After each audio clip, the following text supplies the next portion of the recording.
At the time I am writing this script and you the audience are watching this video, the 2024 Summer Olympics are right around the corner. Ah, the Olympics. History and our perception and consumption of live sports has changed over the years, but the Olympics still remain a huge deal. A time when nations can put aside their guns and bombs and compete in feats of athletic prowess for gold medals, national pride, and bragging rights. The three things countries the world over hold dear. I myself have some history with the Olympics. I attended the 1996 Atlanta Olympics as a child and got to witness track and field events while also getting to indulge in my weird 6-year-old hyperfixation of memorizing all the countries in the world. I love that I was not a normal child. Japan, being one of the most notable nations historically, economically, and culturally, also has a history with the Olympics, albeit a much longer and storied one. Japan has attended almost every Olympic Games since the Stockholm Olympics of 1912. The only two they did not attend were the 1948 London Olympics, as they were not invited following the fallout of World War II, and the 1980 Moscow Olympics, which they participated in the American-led boycotts. Japan has hosted 4 Olympic Games, the most recent being the last one in 2021, and they currently lead the most gold medals in the events of judo, karate, and skateboarding. But for all the history Japan has had with the Olympics that I could read off Wikipedia to pad out the length of this intro, there's no real Olympics-themed anime. Despite the massive presence of sports anime, we don't have an anime centered around the biggest global sporting event in the world, unless you count the anime about the 1984 Games mascot Sam the Olympic Eagle, which I don't. It's kind of obvious why there is no true Olympics anime. Trying to get such a thing off the ground would require meeting multiple international sports federations and national Olympic committees, something that even the most daring producer would decide is not worth the trouble. Luckily for you people, I think I have an anime franchise that comes close.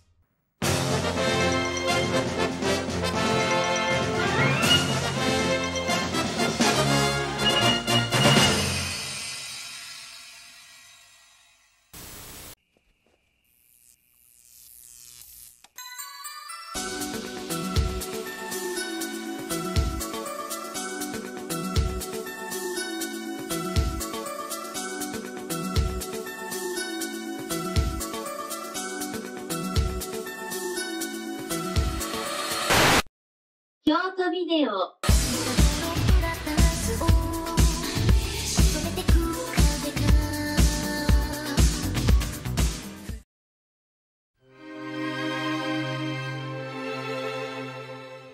It is 2015. A global war of mass destruction has broken out among all the nations of the world, and humanity threatens to annihilate itself. But in the middle of all this conflict, something even more destructive happens. Earth's magnetic poles shift dramatically, wreaking untold destruction across the planet that no human could ever dream of doing. The disaster is so devastating that what little remains of humanity decides to relinquish all animosity amongst each other and rebuild human civilization anew. It is now 3045. Humanity has recovered from the disaster that befell them a millennium ago and have now achieved interstellar travel, as well as interstellar warfare. Earth has engaged itself in a war with an alien race, but since both civilizations were significantly advanced, all battles were fought with drones with no lives lost on either side. Centuries passed and both sides realized that automated mechanical warfare has caused them to reach a stalemate. It was agreed that the war would be decided by each side picking a representative and having them compete in feats of athletic prowess. Against all odds, humanity's representative pulls out all the stops and wins the ultimate prize for the human race. This inspires a new wave of humanism to sweep Earth and its colonies throughout the solar system. Having plateaued with technological improvements, humanity now aspired to improve and push the human body to its limits. By perfecting their physical form, it would show how far human civilization had come from their lowest points. In this endeavor, a new project was put into motion. It is now 3996. The project has been completed. It is called University Satellite, a coliseum and training grounds built for young women all over the solar system so that they can mold themselves into the ideal physical shape through speed, strength, and stamina training and reach their full potential. And every year, these young women compete in the biggest sporting event of the year, showcasing their ability and skills through athletic competition to win the most coveted of titles. The title of Cosmic Beauty. コスモビューティー、それは命ある全ての少女の憧れ、強さと美しさを兼ね備えた至宝の代名詞。 It is now $49.99, present day. Akari Kanzaki, daughter of former Cosmic Beauty champion Tomoe Mito, seeks to follow in her mother's footsteps. Accepted into the university satellites, she now has that chance, competing alongside new friends, bitter rivals, and others seeking the goal that lays ahead of them. Though a bit scatterbrained and cowardly, Akari still has that drive to compete, and she strives to do her best to earn the title of Cosmic Beauty. It is now 1997, and AIC's newest franchise, Battle Athletes, has hit TV screens, either through the OVA series of the same name, or the TV series that ran parallel to it, Battle Athletes Victory. In the grand tapestry of anime history, the Battle Athletes franchise can be compared to a firework. An anime franchise that burst onto the scene quickly, wowed a couple of people, and vanished just as soon as it arrived. And that was kind of expected. Back in the day before IP were seen as massive investments, franchises could just come and go over the course of 2 or 3 years. Battle Athletes was maybe a bit more than that though, at least for a while. Even after it came and went in Japan, it did manage to achieve some minor cult status in the States in the 2000s, at least before it vanished from the zeitgeist once again. But that brief glimpse of an overseas revival gives me an inkling that there is more to this girls' sports anime franchise than space-age gym uniforms and stupid 90s anime hair. For this reason, I want to revisit both its OVA and TV anime, scan their highlight reels, and see if there's something worth holding up high on the winner's pavilion. Get ready, get set, let's go. Battle Athletes is the brainchild of Hiroki Hayashi, a creator who is currently on a massive run of creating anime hits in that decade. He was the man behind other, more notable hit franchises of the 90s, Tenchi Muyo and El Hazard: The Magnificent World.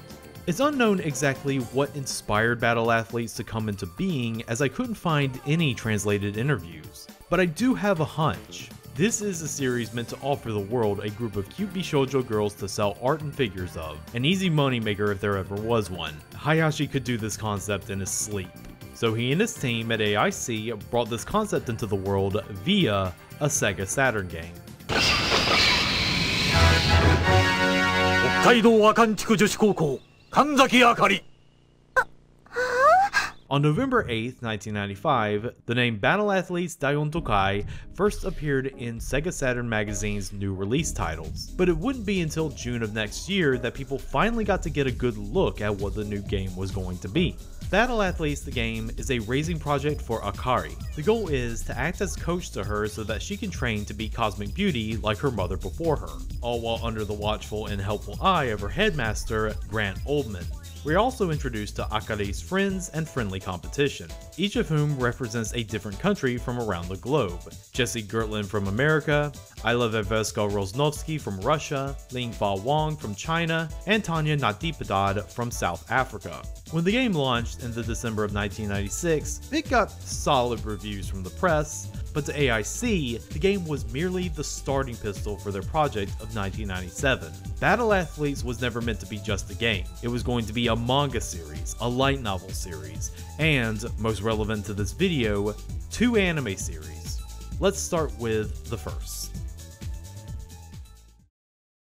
代表は恒例によってランダムに選出されました。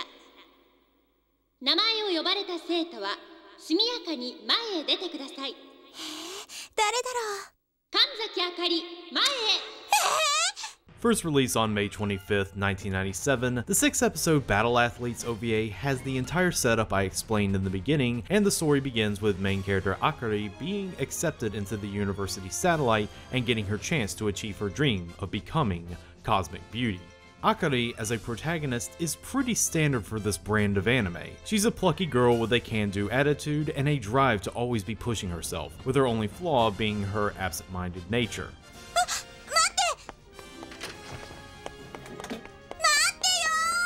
This is best exemplified in her introduction, where we see her late to the rocket launch to take her to the satellite in typical anime girl fashion, but along the way, she rescues a little girl's balloon by jumping in a way that would go beyond normal human feats to rescue it, showing us that, despite her being a scatterbrain, she does have the athletic ability that got her on the satellite in the first place.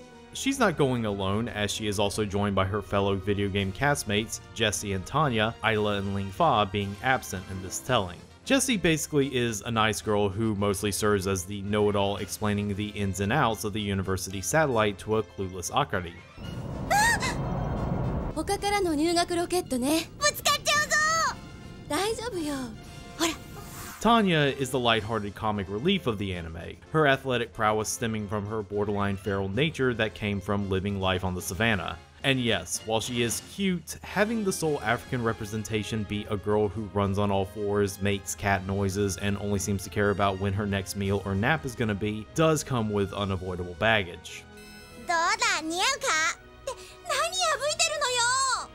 ほにゃった。こっちの方が動きやすい。 But they aren't Akari's assigned teammates, they're only sharing a ride with her. That honor goes to the new additions of the cast. Helping Akari along as her fellow athletes include Anna Respeghi, a cute and very skittish girl who kinda needs to be helped by her other teammates due to her short stature and weak constitution. She is also the most traditionally feminine of the bunch considering her extreme politeness and her love of cooking sweets for her co-players. いいってば。それよりさ、食べて食べて。 Rounding out the trio is Chris Christopher, a devoted athlete who is pretty much Akari's equal in terms of skill. She is an aspiring priestess from the Beginner's Religion, a low-tech agrarian-based religious community who live on the moon and engage in strange customs that are ripe for the inevitable culture clash. しらみドラ。占いにしらみたこなそう。 私は今、友愛の踊りを踊り、精霊たちにお前たちと出会った喜びを伝えた。 The OVA was chiefly directed by Kazuhiro Ozawa, a storyboarder whose major connection with Hayashi and AIC was that he was the principal director and storyboarder for the Tenchi Muyo spin-off one-shot Galaxy Police Mihoshi Space Adventure. That's representative of his resume prior to Battle Athletes, directing forgotten low-key OVAs in the middle of working as an episode director. Battle Athletes OVA feels like a big leap in this regard. While it does have a more modest budget, there's still a bigness to this anime you can feel in the air. Everything from the locales to the events in question are dressed up in a sense of cinematic greatness to ensure you, the audience, know how big a deal cosmic beauty is in this world. Art director Takeshi Waki and designer Koji Watanabe paint an optimistic future for humanity by having the setting be sleek, clean, and built around centuries of scientific progress. It's a future where humanity has solved most of its problems, but is not content to grow complacent, and seeks to constantly improve itself. The futurism assists in making the sporting events that surround this anime feel unique and make sense in universe that they would push the limits of the human body. Events like long distance running on a balance beam that's arranged like a roller coaster, or a high jump event that requires a running start off a ski jump ramp. Amidst those space station stadiums are excellent examples of athletic animation. Animation directors Masahiko Kubo and Shinji Ochi had their teams go all out in making these girls look like the best damn athletes in the world, both in terms of strength and speed. Especially speed considering how much running is in this anime and how it plays into the drama. Helping these scenes are the effects animation, which are all done beautifully by AIC's squad of artists. Not just for the big climactic moments such as this one in episode 3, which is centered around a decommissioned satellite falling out of orbit, but also for the more thematic moments. A recurring motif throughout the anime is Akari's mother's description of the runner's high, and it's depicted with such a simple yet sublime image that really communicates a moment of triumph once Akari reaches it. These scenes would not be possible without the OVA's great boarding. Most of these scenes are constructed in ways that will elevate the tension or the drama. In the aforementioned third episode, the climax involves our trio of heroes escaping from the collapsing satellite as it falls to Earth, and they soon get rescued by a sky-surfing Headmaster Oldman. It's a real nail-biter because each time the girls barely seem to escape danger.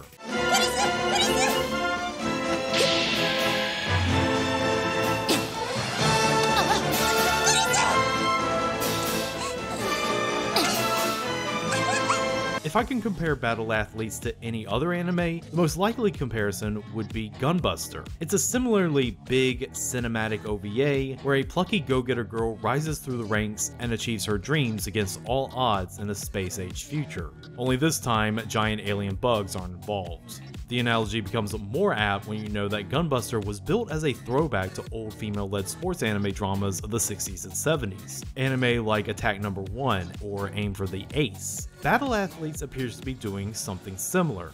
People on the outside looking in assume Battle Athletes is an ecchi title through the nature of the tight, buttocks-emphasizing athletic wear of the girls and Chris's constant need to get casually naked while off the clock. But while the fan service does exist, it's a light spice at best.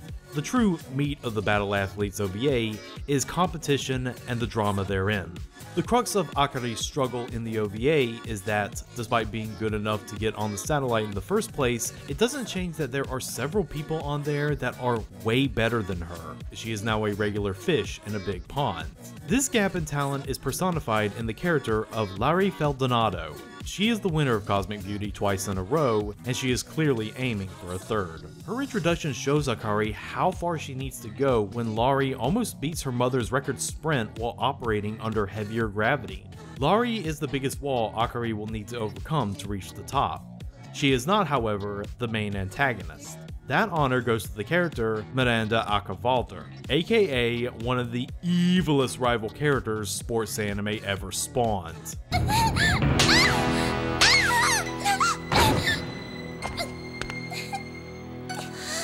Her first action is to beat up Anna for the crime of asking her for directions and shoving her and Akari in a hallway with fluctuating gravity just so she can taunt them about how ill-suited they are for the satellites. And that's her on a good day. ここに来ていいのは優秀な人間だけよ。あなたたちは邪魔なの。さっさと帰りなさい。 For the rest of the OVA, Miranda is absolutely trying to injure, or in one case, murder Akari and her teammates via the events. That collapsing satellite I mentioned earlier, she was the cause of all that, and gets away scot-free while showing no remorse.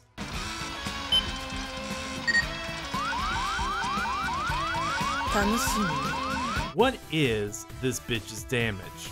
Her damage, aside from her being a violent psychopath, is that she is obsessed with her rival Laurie. In each Cosmic Beauty competition Laurie has won, Miranda has always placed second. Always a chick Hicks, never a Strip the King Weathers. This has become a sore spot for her, and she has now adopted a win by any means necessary attitude. She will do anything, whether it be through bad sportsmanship, drawing flagrant fouls, or outright cheating to get first place. But as Akari and Chris keep winning, Miranda's cold, unfeeling mask starts to break apart, and she becomes way more desperate to protect her rivalry with Laurie. A rivalry, I should add, is more one-sided than Miranda thinks. Her winning Cosmic Beauty is less about the title, and more about Laurie acknowledging her existence. Laurie! But, in a delicious twist of fate, Miranda never gets that chance. In the penultimate event of the grand competition, a 1500 meter dash, our Lady Dick Dastardly spends most of the event shoulder checking Akari to ensure that she never gets an opening to get ahead. It almost looks like she's got it in the bag since an elbow jab to the boob successfully throws Akari's pacing off. Akari, however, is able to see her mother running ahead of her, and soon blocks everything out to perform a perfect sprint to her, overtaking Miranda, who tries to grab Akari, but only ends up causing herself to trip and sprain her ankle, thus eliminating herself from the grand competition. She takes it quite well, all things considered. 私が負けた。ラーリではなく、あんな子に。そんな。For the most part, Battle Athletes is a pretty standard sports anime with a futuristic sheen. Akari overcomes hardships via dangerous events and rival athletes, and does eventually reach her dreams of becoming Cosmic Beauty. What, did you expect anything else to come from this ending? But there is something about the OVA that did earn its cult following back in the day. But before I get to that, I will have to talk about the biggest issue this anime has. It's a plot point that makes this anime difficult to recommend. And spoiler warning, it involves some harsh transphobic tropes, so if that upsets you in any way, please skip to this timestamp. So we're halfway through the OVA. Akari and her team have completed midterms and escaped the collapsing satellites. So now they get to relax in the campus hot springs. But while Akari and Chris are bathing just fine, Anna seems apprehensive since her mother did not want her to bathe with other girls for some reason. But she decides that just this once will be okay, and then... oh boy.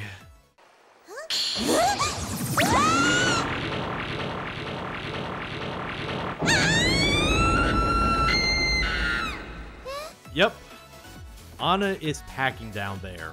She is assigned male at birth who was raised female because her mother is just that big a fan of cosmic beauty that she wanted her child to become one, regardless of assigned gender. This results in Anna getting expelled from the university satellite and reassigned to the boys' school, where she is now treated like a boy for the rest of the series with no issues whatsoever. Where do I start? Okay, on one hand, I kinda see what they were going for here. Having the most traditionally feminine main character of the anime actually be assigned male at birth is a clever setup for a twist. On the other hand, you see why this whole thing is shitty, right? One, it plays into transphobic tropes where the reveal of Anna's gender is treated like this horrific, disgusting secret getting revealed. Other girls are screaming, calling her pervert, and when Headmaster Oldman discovers this, he looks absolutely disgusted. And considering what's going on right now with trans women in sports and how it's an issue being blown up as a means to justify their exclusion from society, one can't help but feel a pit in their stomach watching this unfold. B, it makes absolutely no sense. Anna is at a school where she wears tight gym bloomers half the time and is seen multiple times changing in the girls' locker room with her teammates. Either she is very lucky or is the cosmic beauty of tucking because it's halfway through the school year. Somebody would have noticed something by now. And 4. They seriously could not have come up with a better excuse to get Anna out of the story. Like, this is a sports-focused academy. Have her get a career-ending injury, or be called away because of a family emergency, or do what the novel adaptation did and have Anna be expelled because she's actually her twin sister Elaine taking over for her after the real Anna is laid up after a car accident. But no. We gotta do it through a gag twist that plays into some genuinely harmful attitudes. And in the next episode where Akari faces off against athletes from the boys' academy, she sees that Anna is doing just fine with living her life as a boy now, despite living her entire life as a girl up until a few days ago. Gender dysphoria? What's that? There's a reason for getting Anna out of the picture, is the reason why Battle Athletes achieves cult status in the first place. The writers needed to get Akari and Chris alone for Yuri purposes.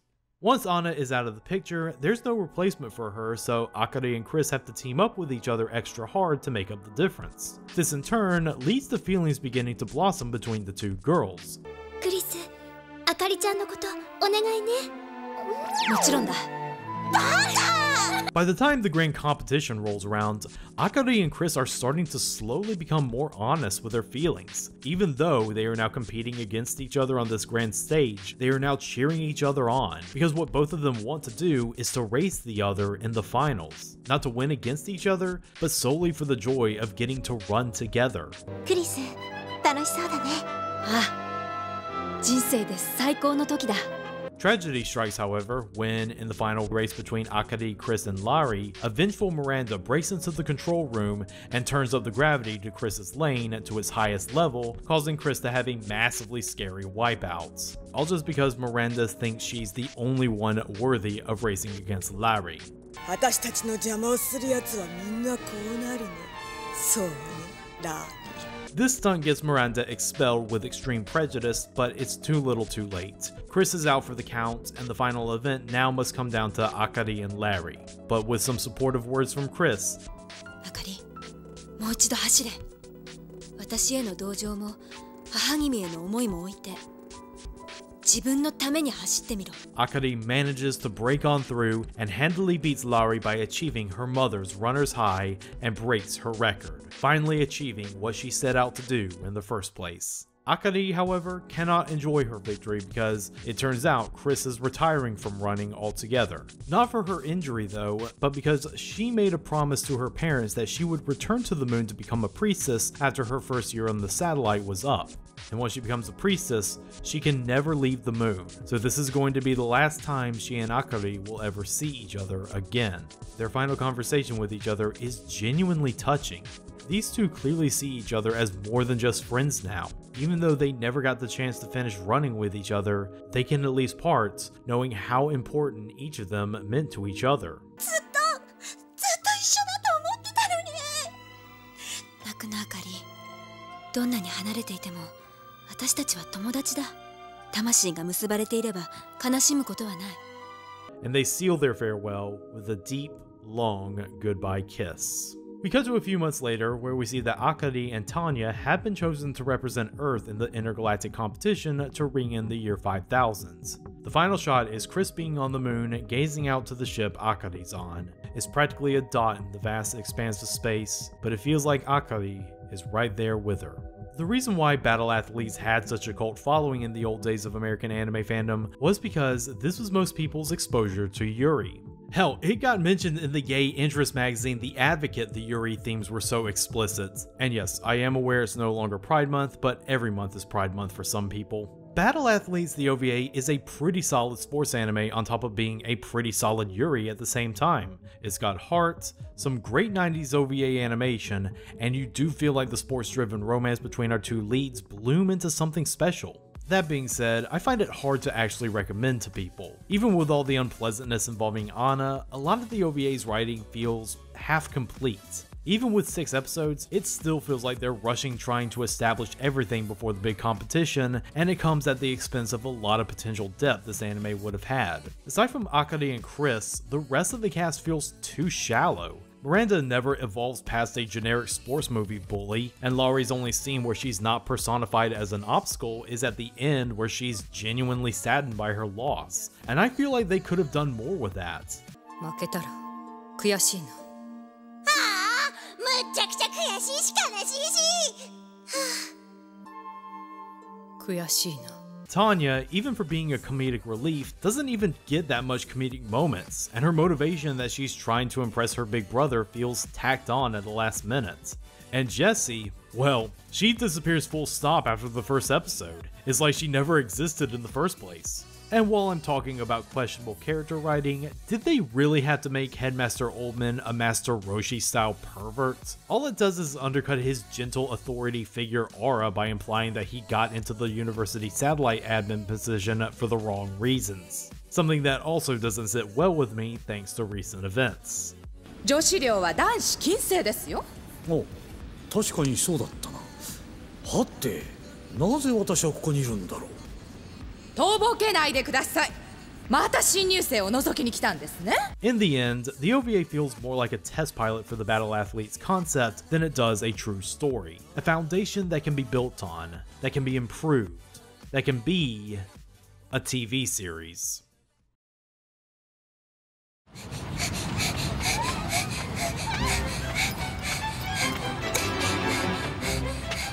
みんななんであんなに速いんだろう。 If there is one thing Hayashi loves to do with the franchises he has helped create, is that he loves telling the same story over and over again with slight variations. It's true with Tenchi, it's true with El Hazard, and it's true with Battle Athletes. So if you were left cold by how the events in the OVA played out, there's always Battle Athletes' victory. Hi, 地元の皆さんこんにちは。大大阪放送の観音寺です。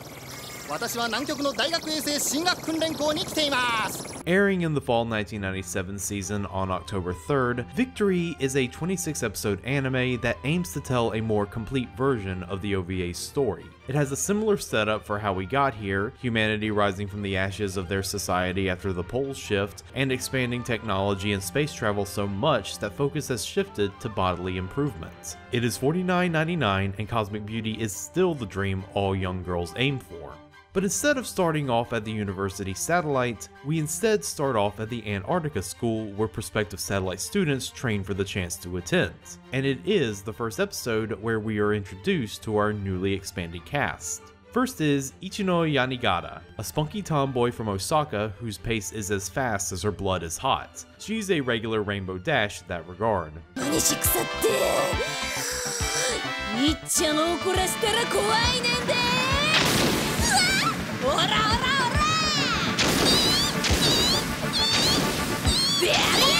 Then we are reintroduced to Tanya, who remains relatively the same personality-wise, being her borderline feral self. The only difference is that they made her way more of a cartoon character, as well as way more cat-like in her demeanor. They also gave her some African tribal aesthetics that she will occasionally dress up in, which does make the baggage heavier.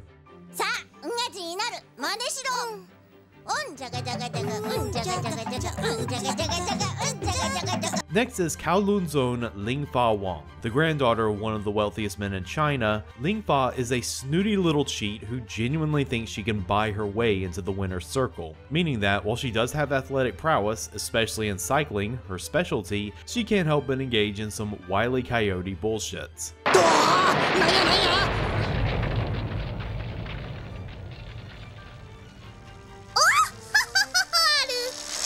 簡単にトラップにはまってくれると張り合いがないね。 Then we see the creme de la creme of Antarctica. One is Russia's own Ayla Veveska-Rosnovsky, a super athlete trained from birth to be the pride of her home country of Russia. She's the Ivan Drago of high school girls' athletics. She's calm, focused, and very accommodating to the other girls' wants and needs. アイラ捕まえとけ。わかった。話して、アイラ、お願い。わかった。こら話すな。わかった。話して。わか。話すな。話して。話すな。 Her rival is Antarctica's champion, the American girl Jessie Gertlin. She and Ayla have an ultra-competitive rivalry, one Ayla always seems to come in second when in competition with, oh I get it, gold and silver. You will also notice that Jessie is no longer the generic nice girl we saw in the OVA. She is determined, driven, and does not suffer fools lightly. She's the embodiment of the American dream, having grown up on the mean streets of New York, losing both her parents and her little sister in the process. Jessie is gonna claw her way up to the top and prove that she is the best and has always been the best. あいにくだけど譲れないわね。勝利もコスモビューティーも。 And finally, we have our heroine Akari, who is the complete opposite of Jessie in every way. Clumsy, cowardly, really does not want to be there, and in dead last. A far cry from the Akari we saw in the OVA. But before we talk in depth about why that is, let's look at the technical deets first. Chief director on this was Katsuhiro Akiyama, who, from his resume, has a lot of experience with female-driven anime in sci-fi settings, directing most of the Gulf War series and the first 4 episodes of Bubblegum Crisis. Since this was a TV show in a traditional sense, it had multiple animation directors and storyboarders working throughout the series on select episodes, but Akiyama really keeps the consistency. Though they are operating on a TV budget compared to the heftier OVA budgets, the art direction still has that happy future of a polished world where technology works as intended. Since they also spend a lot more time on Earth, we also get to witness how much of a shift in the magnetic poles on Earth can change its environment. That's why Antarctica in the future is full of palm trees. There is a willingness to address that humanity is still flawed regardless. One minor plot point is that countries are run more like corporations than actual governments, which means they are vulnerable to buyouts. Ayla's home country of Russia gets bought out by China halfway through the series. There's also more emphasis on the comedic potential of the characters. While the characters in the OVA can go off model for a brief gag, in Victory it is full funny face department. Squash and stretch, wild takes, even making the animation snappier in the bigger comedic scenes for better effects. So it's going to be more of a lighthearted affair, right? None of the drama the OVA series has, right? No! Nope. If anything, Victory uses its longer episode capacity to wring even more drama out of the story. When Victory decides to settle down and put the clowns to bed for a minute, the direction and boarding delivers on the gravitas. Every step taken, every breath exhaled, every drop of sweat that falls to the ground feels important. The road to cosmic beauty is a long and treacherous one, emphasized by Yoshikazu Suo's soundtrack.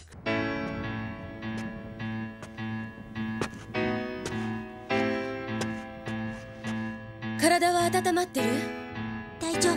That's the goal of Victory, to show the whole of Akari's whole journey from the doggiest of underdogs to the toppest of top dogs. At the beginning of the anime, Akari is an athlete in the most nominal sense of the word. She's barely worth a participation trophy. Most of her time at the Antarctica school is spent coming in last in nearly all assignments and then moping about it in a cardboard box of her own design called Akari House. I am not exaggerating when I say that the Akari we see at the beginning is a pathetic creature. She could give Usagi a run for her money in the amount of tears and snot she has running down her face at all times. She is such a crybaby, it makes you wonder if she should still be in diapers, and I'm only being half facetious about that. あかり12歳にもなっておねしょしとったんか。ついこの間3年前やか。腹よじれる。で今はどうなんだ。してるわけないでしょ And while some of her classmates do give her some reassurance, false reassurance in Li Fang's case, Akari's lack of aptitude is a huge source of frustration for some of them. Her best friend Ichino, or Ichan, especially feels this. Though she tries to help Akari every way she can, she does not hide her anger at having to spend most of her free time on campus teaching Akari shit like how to doggy paddle. おれ膨れとらんで潜ってみ。1、2。 The thing is, however, is that Akari does have some hidden aptitude. If she gets properly motivated, like having to save someone's life, she achieves an almost superhuman ability in any sport she does if she's properly motivated. What a pity she doesn't appear to be motivated at all. Jessie is fully aware of this and is pissed off that the daughter of Tomoe Mido, the standard by which all cosmic beauty contenders measure themselves by, is this walking pile of bawling self-doubt. And as someone who wishes to surpass Tomoe, Jessie challenges Akari to a run in the rain, and Akari is willing to take the chance since she's gonna try her best anyway. Instead, she gets totally spanked by Jessie just to illustrate the distance between the two. Maybe this blowout is just the motivation Akari needs to tighten up and start taking her athletic career seriously? あかり走り出した。おお、もう始めたか。えらいで。宇宙タクシーが降りてきたぞ。あいやー、あっさり乗り込んだある。ギューン飛んでく。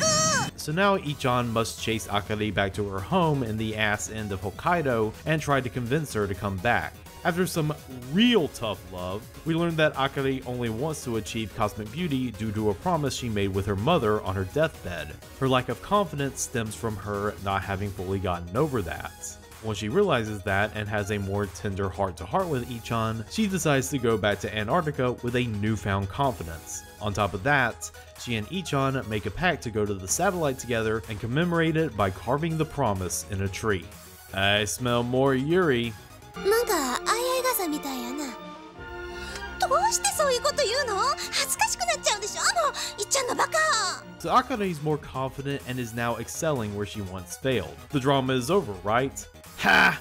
No. Both Akari and Ichan are rising through the ranks and can practically smell the university satellites. But since Akari's rise has been so rapid, Ichan is now worried that her friend is gonna surpass her, and that pride soon morphs into bitter resentment. This leads to them having what Akari thinks is a friendly race that eventually becomes more tense once Ichan realizes that Akari is going to overtake her. In a failed attempt to pull a Miranda, she ends up breaking her ankle and knocks herself out of the running to go to the university satellite, leaving her unable to fulfill her promise to Akari. After some drama where both of them can barely speak to each other in the aftermath to the point that Akari arrives too late to see Ichan off as she leaves Antarctica, Akari falls back into her old habits just in time for the final triathlon to go to the satellite. She spends half the race in dead last, wondering why she's even still competing in the first place.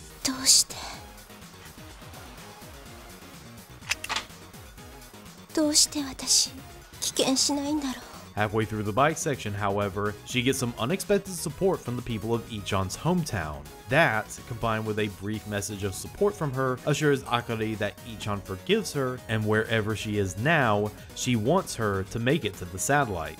Now Akari has the motivation and she obliterates the competition in the rain-soaked final leg, beating Jessie and coming in first. So the three who end up going to the university satellite are Akari, Jessie, and Tanya, just like in the OVA. Ayla voluntarily withdraws from the race after she reaches her goal of beating Jessie in the swimming leg of the triathlon, and Li Fang, well, let's just say she stopped to cheat one too many times. With a victory celebration and an amended promise with Ichan, the first arc of the story ends as Akari blasts off to the university satellite with Jessie and Tanya in tow. And along the way, Akari meets her new teammates in the process of thwarting a terrorist attack. Just roll with it. And surprise, surprise, they're the same teammates Akari had in the OVAs, albeit, in my opinion, with better character designs. Anna is 90% the same girl we saw in the OVA, shy, sweet, and loves to bake, but with the transphobic plot point fully excised from the narrative because the writers on this one weren't idiots. The secret that she's hiding is far more interesting for her character. She actually has hidden rage issues that manifest into violent behavior when pushed hard enough, and that arises from resentment towards her twin sister Elaine for her mother giving her more attention during their training. The reason why Anna's on the satellite in the first place is because she injured her sister in the deciding tennis match and won by default.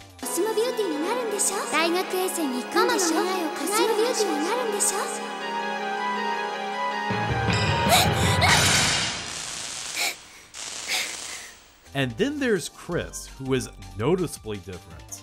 In the OVA, she's this calm, mature priestess whose gossamer presence was only undercut by her odd customs. In Victory, she's still a beginner priestess in training, only now they made her a bit more of an oddball fish out of water. And since this is meant for broadcast, her odd custom of dancing naked is now replaced with her odd custom of keeping her pet cow in her room. That dormitory must smell foul. The biggest change involving her, however, is her relationship with Akari. In the OVA, even in that 6-episode count, it was clear the romance was a slow burn that flowered after an entire semester's worth of togetherness, even if Akari's clueless ass didn't get it until somebody told her. But here, it is love at first sight, and Chris has become lump to Akari's Ataru.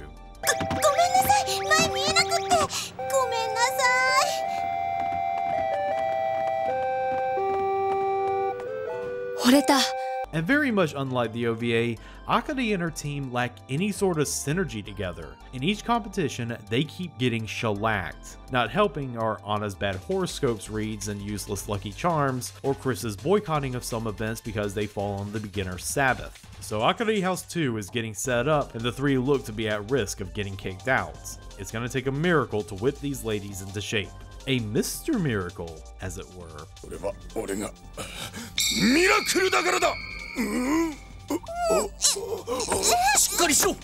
Perhaps the most major addition to Victory made is the inclusion of the character Mr. Miracle. While Headmaster Oldman is here and thankfully no longer a pervert, he still really only is an authority figure observing from a distance. Mr. Miracle is an actual coach for Akari and her team, stoic, stern, and way more hands-on in helping the girls train.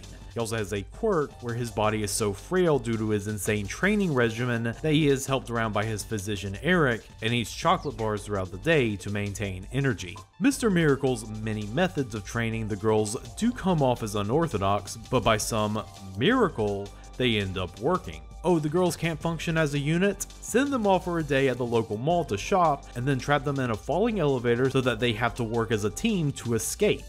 Hey, if it works, it works. 成功の確率はいくつだったんだ? 聞かない方が健康にいいぞ. But even with a lighter tone and some good jokes like how Tanya's team has a certain pink-haired individual who seems awfully familiar, こんなことが許されていいあるか? あるか? なんでもないわ.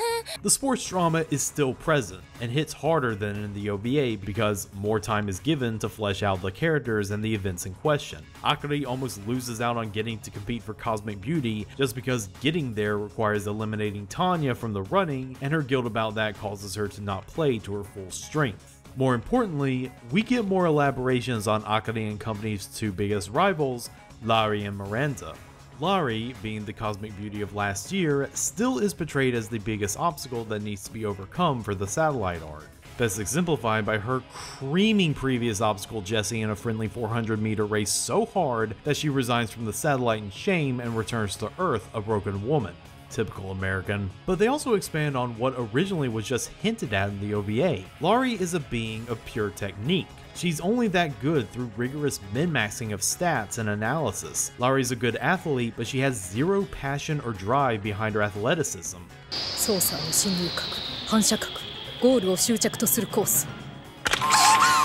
This is what makes Miranda a good foil for her. Her technique is sloppy, but it doesn't matter because she's all drive and all anger. Her win-at-all-cost attitude completely makes up for any crudeness she has in her violent maneuvers. 邪魔なのよ。ラリの相手はこの私よ。さっさと消えなさい。何? By the way, I do love it that Miranda spends most of her time in handcuffs or in cages because she is that dangerous to her fellow athletes, and she only hasn't been kicked out because she technically hasn't broken any rules outside the games. Lauri and Miranda being foils to each other ties into the deeper connection of their lapsed rivalry with each other. When they were younger, Lauri saw that Miranda didn't have a reason for getting better, so she offered to be her rival so both of them could be in an iron sharpens iron relationship. But once Lauri achieved cosmic beauty, she shut everything out to keep improving, which included Miranda, who felt slighted. And thanks to Akari and Chris beating both of them, that they were able to make up and enjoyed a renewed friendship with casual Yuri undertones. なぜ分ける？嫌いなのよ。ならもらうぞ。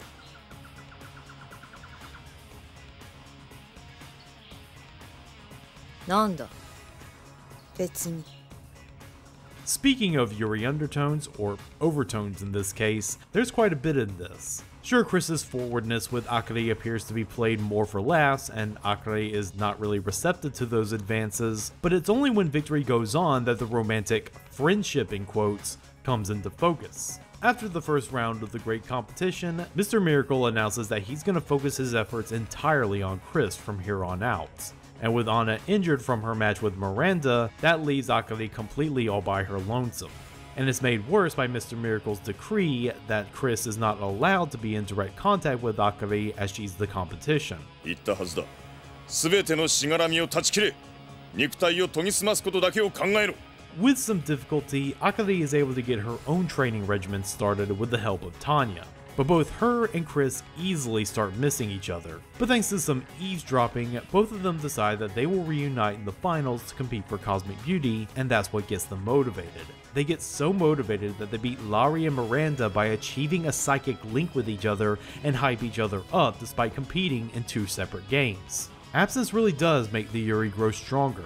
ねえ、クリスとの勝負もこんなに楽しいのかな。いや、もっとずっと楽しいはずだ。私、クリスと戦ってみたい。 So now we've arrived to the day before the finals, and like a couple before their wedding day, Akari and Chris are antsy to see each other face to face on the playing field for the first time in ages. I'm sure nothing will interrupt this psych. Oh no, it all went wrong! After a mysterious shockwave rocks the space station, the grand finals are delayed by a day until everything gets back online. But there's a problem. The new date for the competition falls on one of the beginner's Sabbaths, and not just any Sabbath, but the Sabbath that Chris had arranged to take her priestess rights on and become a priestess. The Cosmic Beauty competition was going to be the last thing she did before she had to go back to the moon. So now Chris has to decide what is more important, the spirits or athletic lesbianism. At the last minute, she chooses athletic lesbianism. Chris decides to abandon her fate for 10 seconds to run with Akari in the final dash. And when they run, those 10 seconds feel like a wonderful eternity together as they feel the same light Akari's mother is said to have felt when she won Cosmic Beauty all those years ago. 私はこの光を見たかった。お前と走れてよかった。私も。 In the end, Akari comes out the winner. Reflecting on the long, hard path it took to finally cross the finish line, she is elated now that she has made good on the promise she made to her mother, Ichan, and Chris. But Akari can't celebrate for long, as she soon realizes that Chris is not sticking around. She soon catches up with her, and Chris tells her that this is goodbye and that she still plans on becoming a priestess. But she is thankful for being given the chance to run with Akari. I like how this moment is executed more here than in the OVA. The boarding and the simplistic background emphasize the intimacy of the situation more between these two girls, probably seeing each other for the last time. And while it doesn't have as explicit a kiss like in the OVA, it still feels romantic because of how Akari and Chris feel like the only people in the universe in this scene alone. It's beautiful.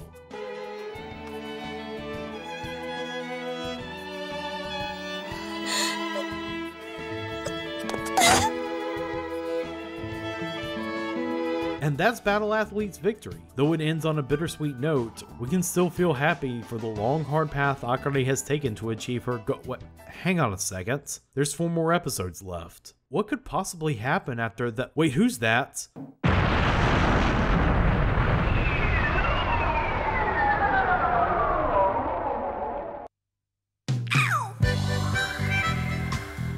What's going on? Alrighty, we have reached the home stretch of Battle Athletes Victory, and I'm gonna say it right now, it's gonna get weird. The race has entered its final lap, and it has gone so far off the track that it's in another prefecture. A lot happens over the course of the final 4 episodes of this anime, and I feel it would be best if you actually got to see those moments unfold organically. So if you really do care about spoilers from this point onwards, I recommend clicking on this timestamp. The finish line is in sight. So that mystery man at Tomoe's grave reveals his identity pretty easily. It's Mr. Miracle out of costume. But soon after that, we get the same UFO we saw last episode firing its death ray. Tomoe's grave ends up destroyed, but Akari and Mr. Miracle escape into a nearby waiting helicopter. Mr. Miracle immediately takes a turn for the worse, so while he gets looked over in the med bay, Grant Ullman briefs Akari on the situation. The short answer is that the UFO was a scouting ship of the Nerillians, a race of aliens who go around galaxy after galaxy, challenging planets to various sports games, and if they win, they control every organism on that planet as their own personal slave. The Earth being their most coveted target, as they have personally taken a 3,000 plus year journey to get to it. And right on cue, the Nerillian mothership issues its formal challenge in the form of a 2001-esque monolith that it delivers through damaging the university satellites and destroying the Antarctica training school. By destroying the locales of the previous arcs, the anime shows us that the Nerillians are indeed the final threat. With 1 month to prepare, Earth must assemble 7 athletes to challenge the Nerillian Queen and her own athletes, all of them female. That was the true mission for the University Satellite Project, to find and train the best female athletes Earth has to offer so that they may one day end up being the future saviors of humanity. Oh, and also, amidst all this, Akari learns that Mr. Miracle's true name is Daizemon Kanzaki, her father.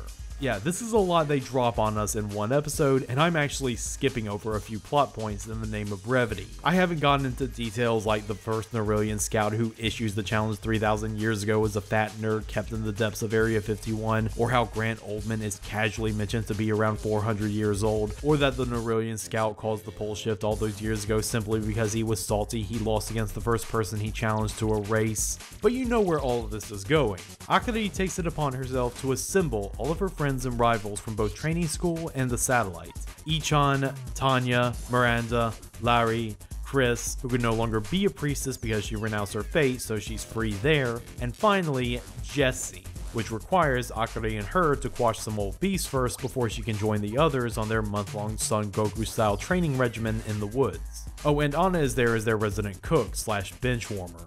These moments of the 7 girls together with all their clashing personalities are probably my favorite part of this arc. Ichan and Chris especially, since they found themselves stumbling into a love triangle and are now desperately competing for Akari's affection in their own petty ways. 足引っ張んなや。私が興味あるのはあかりの足だけだ。そういう言い方しないで。 A month later, we finally get to the competition taking place on this massive galaxy-sized spaceship straight out of the final saga of Gurren Lagann. And the big catch is that the Nerillian Queen has spliced the athlete she has chosen with high-tech machinery. So the final battle of victory is now not just a battle of athletic prowess, but the human body versus technology. The machinery ends up being more of a hindrance than a help, since the ladies are able to find easy weaknesses that they can exploit while they run circles around the competition.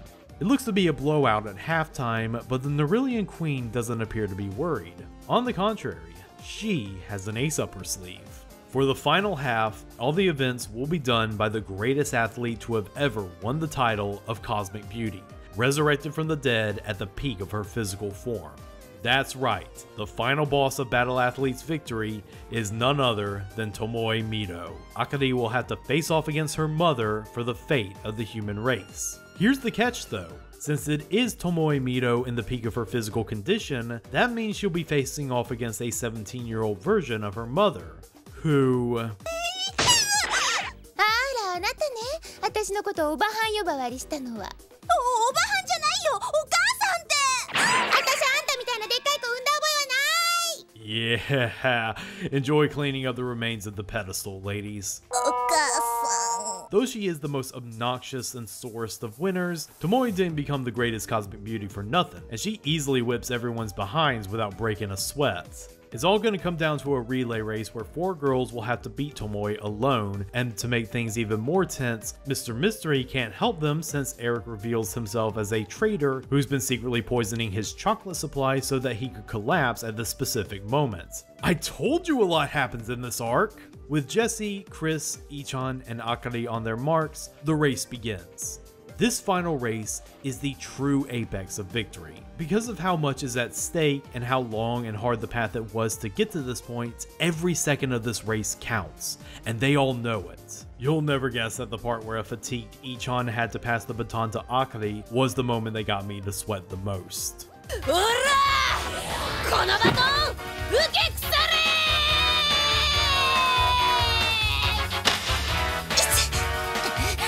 It's now Akari and her mother down to the wire, and it looks like Akari is going to beat her no problem. But then, Tomoe pulls out a Naruto technique that makes her so aerodynamic, it's enough to cause a sonic boom so strong to knock Akari off her feet. It seems to be all over but the crying, but Akari is able to recall some encouraging words that her mother, the adult version, told her as a child to keep running forward. Those words are enough for Akari to catch her balance again and break into a similar technique that quickly overtakes her teen mom. Akari has crossed the finish line. Humanity is saved. And that's it. Aside from a brief epilogue showing Akari living with her father and the teenage version of her mother, okay, that's the end. I say that's emblematic of Victory's biggest flaw. A lot of its plot threads just get tied up a bit too neatly. I guess I should be thankful they didn't leave them hanging, but seeing them get wrapped up so quickly kinda saps some of the drama out of them. Anna's angst involving her mother and sister get resolved off screen, Akari's obvious issue with her father abandoning her and her mother gets resolved with a conversation, and when Akari recruits Jesse from the street racing circuit, get it? There's a big concern that Akari running in a race with betting involved would harm her reputation as Cosmic Beauty, but nothing ever comes of that. I guess that's the consequences of cramming so much plot in the final 4 episodes. Victory has to deal with wonky pacing with some story elements getting brushed over quickly, while others get dragged out a little too long. As much as it pays off in the end, I'm sure people have dropped this anime with how much it beats you over the head with Akari's utter helplessness in the first couple of episodes. You can only take the heroine of the series being a loser crybaby for so many scenes. And that's both the Battle Athletes OVA and Victory. Which is better? Well, you know, after all of that, I'm gonna say Victory. Yes, pacing issues that come back to haunt it later aside, it still feels like a more complete story taking place in a more complete world. Everything is so much more fleshed out and has much larger stakes to it. Even on a reduced budget, the boarding makes the athletic events feel essential to this world, even before the future of the human race depends on them. The OVA also has those points in its favor, with its much more cinematic boarding and animation, plus the Yuri feelings are allowed to be more open thanks to less restrictions where Victory had to be restrained. But it still feels like an incomplete version of the events in question, and aside from Akari and Chris, the cast either ends up being flat characters or victims of tropes that have aged like cottage cheese in the sun.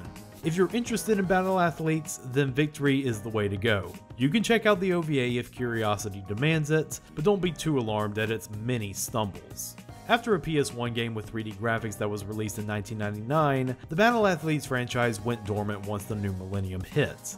It wasn't until the beginning of this decade where Animation Studio 7 revived the franchise for a manga and anime called Battle Athletes Victory Restart. A very distant sequel to the series focusing on Akari's descendant Kanata Akehoshi, it's really not much to write home about. I'm not going to do a full review of it since current anime is not my jurisdiction, but what you should know is that it's like every other Legacy sequel today, and that is a middling curiosity at best. Everything that made both Victory and the OVA special is not there. The character designs are more standardized, the storyboarding is impotent and more focused elsewhere, the Yuri elements are non-existent, and the plot at large is less about the games and more about political conspiracy that's written with all the finesse of a silverback gorilla. But what do you expect from the studio that gave the Captain Tyler franchise a similar treatment years back?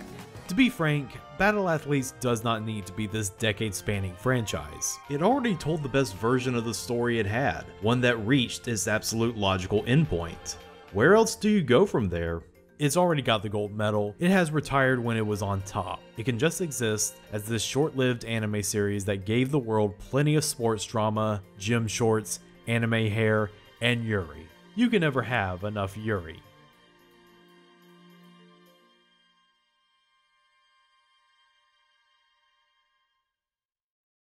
Thank you all for watching. If you like this video or want to support this channel, please donate to my Patreon. Each dollar can give you early access to my videos as they come out, as well as keep the channel running a bit more smoothly. You can also subscribe to the channel, ring that bell for notifications, or just like this video. Either way, you'll be helping me out. That's all for now. See you for the next round of tapes.